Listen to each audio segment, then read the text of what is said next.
The people who are who are insisting that Mr. Biya should run, they don't like this country. They're very wicked. I'll tell you, because when I had the meeting with the 81-year-old person, I looked at him, I was like, wow, imagine at 93.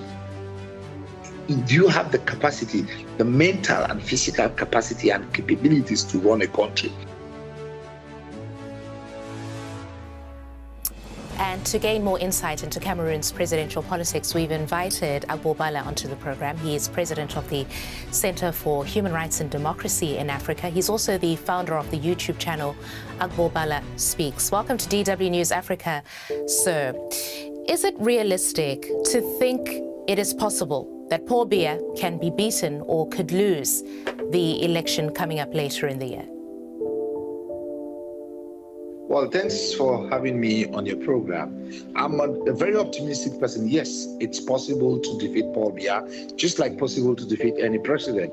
But for us to be able to defeat Mr. Biya, there's need for the opposition, the Cameroonians in its entirety, the people of Cameroon, to work hard individually and collectively, from registering, from voting and protecting their votes, raising awareness and sensitization on the need for people to vote and the need for necessary changes in Cameroon. Yes, it's easier to defeat Mr. Biya, or it's not impossible to defeat Mr. Biya on the ballot box.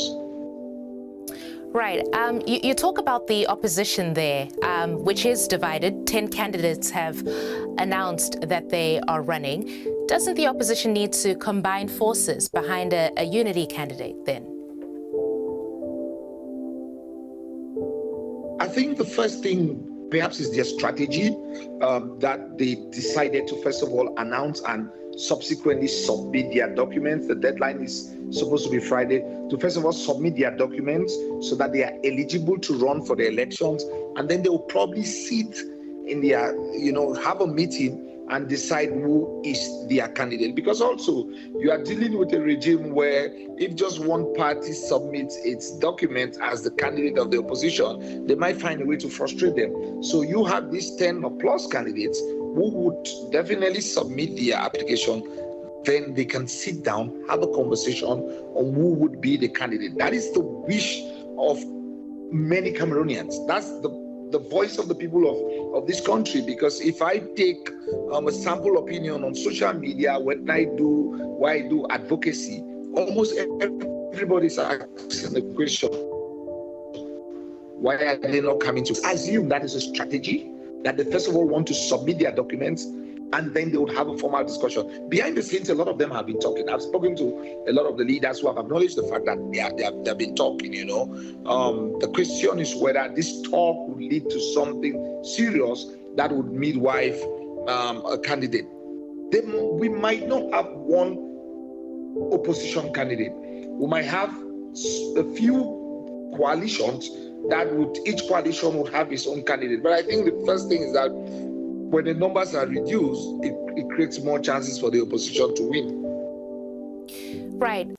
President Biya is old and has or is believed to have been experiencing health problems. Assuming he wins another term, what would happen if he were to die in office? This is somebody who's had a grip on power now for decades. Biya has been in power for close, 42 or 43 years. From an African perspective, you don't wish death for anybody, the way we are. But it's also a part of life that we are born, we live, and we end up dying. If something happens that he's not able to govern the country, then we would need to call another elections. And that's my worry, because at 93, it's not just about somebody dying. But I personally think that, first of all, I want to put it on record that age is not a limiting factor for somebody to run for elections, to be a president, because it's a fundamental right. You can be a president at whatever age. But realistically, in a country where majority, about 70% of the population are young men and women, you cannot tell me that it's a 93-year-old person who is the best candidate to be the president of a country. Let's be honest, because at 93, you don't have a future, you have a past. You cannot be building, for the future, because there are going to be health issues as a result of age, which is normal, okay? It happens.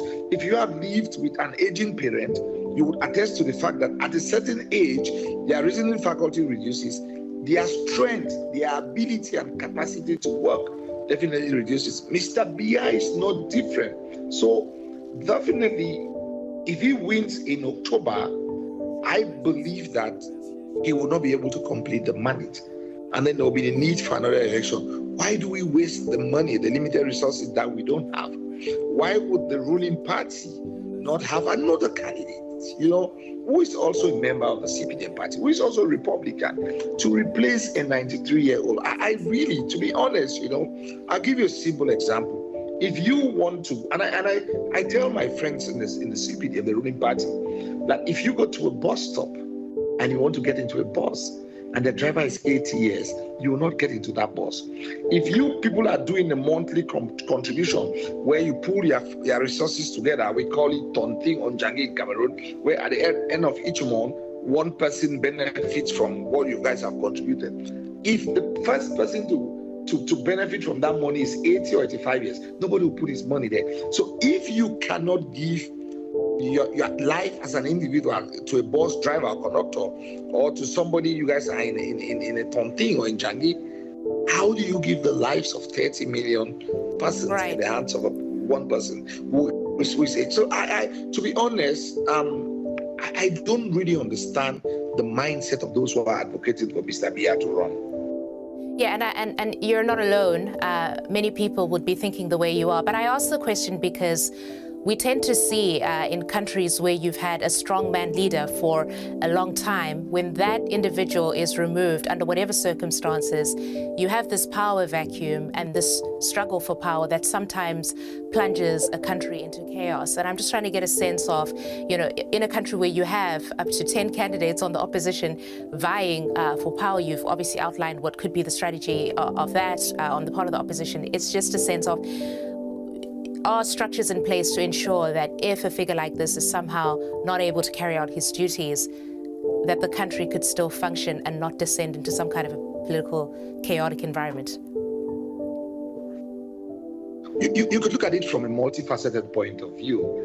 The country has been functioning, depending on where you stand and where you consider definition of functioning, in the presence and the absence of the president.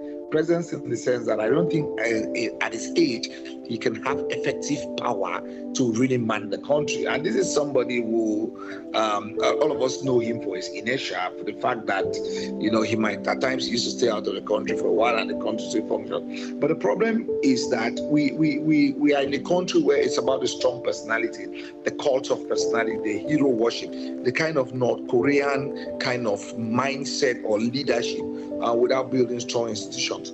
So there's definitely going to be a problem if the president is not, is no longer in power. And I think that is what dictators or authoritarian leaders do. They make the country to depend on them, to give the impression that they are the alpha and the omega, the only ones that can solve us. They are kind of a modern day messiah, that if they are not there, doomsday would come to the country, because that's what they do. And it is a bit surprising that there are people, educated people, young men, who believe that without him, this country would fall into anarchy. But the question I normally ask is that, how can a country depend on an individual? If you are a leader and you build a country where that depends only on you, it means you have not succeeded. If you are a parent at home and you're made it in such a way that if you are not available or you are not around, nothing works, then you have a problem. So yes, there are going to be problems. We already feel it. We already feel the struggle for power, the struggle for leadership, the tension between various camps. We have seen where they are instrumentalizing the judiciary to settle scores. So yes, it's already going on. The battle, the tussle for leadership in post-Biya Cameroon is already going on. I'm just afraid that it might get worse and messy. Allow me me to just perhaps maybe bring in what's going on in the United States, where there is this conversation around the former President Biden and who was really running the country, given the public now has a better sense of how poor his health was, particularly towards the end of his term. Is that conversation perhaps happening in Cameroon? Are people asking, is the president who spends a huge amount of time away from the country, out of the public sight, is he really running the country? Well, for the last couple of years, he's been in the country, but out of public sight. But I'll tell you a little story. A few days ago, I had a meeting with the former minister who was 81. And he told me that the president is older than him with 11 years. When I saw him in my conversations with him, I'm like, wow. The people who are who are insisting that Mr. Biya should run, they don't like this country. They're very wicked. I'll tell you, because when I had the meeting with the 81-year-old, because I looked at him, I was like, wow, imagine at 93. Do you have the capacity, the mental and physical capacity and capabilities to run a country? They are dishonest. They are not doing it for Cameroonians, They are doing it for their personal interests. They want to protect, their interests at the expense of the country. There is no justification, scientifically or whatever, the way you look at it, that the best candidate to run a country is somebody who is in his 90s. It's no way. And you see, history has a way of playing out. In the long run, it might not be in my lifetime. We would have declassified reports, on the mental state of the president in 2025. And people will be held accountable for the fact that they aided and abetted someone who was probably not fit to rule the country, but to be at the helm of office because of their personal interests. They withheld information. They did not provide Cameroonians the necessary information about the health of their president, about the situation, the condition of their president. You see, aging is a beautiful thing from an African perspective. All of us wish to grow older, to see our children, our great-grandchildren. But I don't think that at this age, rather than just stay at home with your family, you want to be governing or managing a country of about 30 million with all the problems that they have. You should better be resting. Be bothered about this kind of problems. No road, no electricity, no water, infrastructure wise, there are no jobs for young people. That's not something at 92 you should be focused on. You should be focused on your grandkids and not bothering about what is happening in the country. Mr. Bala, so candidates have until July 21 to declare that they would be running for office. Do you intend to run? Candidates, they had already declared. They had declared their intention. They have up to 21 days to actually, up to I think Friday, if I'm not mistaken, to actually submit their documents. I've said it several times. I know this question always comes up. I am not running. I'm not a candidate for the presidential election. I think my intention or what I'm doing is to help in my own little way to see how progressive forces, positions, civil society organizations, and all concerned Cameroonians who want change, how they can come together and work to ensure that we have a free and fair election, and that on the 12th of October, we have a president that would be a president that works in the interest of the country. So that's why I used to be focused on mobilizing people to register. My next advocacy is now to encourage them to start voting, to explain to them the essence of voting, but equally also try to see how we can build bridges amongst the different opposition leaders to try to work with them to reduce their differences so they can have a common candidate and that, they face Mr. Biya in the next election in October. Mr. Bala, we appreciate you being on DW News Africa. Thank you. You're welcome. Thanks for having me. And I appreciate the wonderful job you're doing. Thank you very much.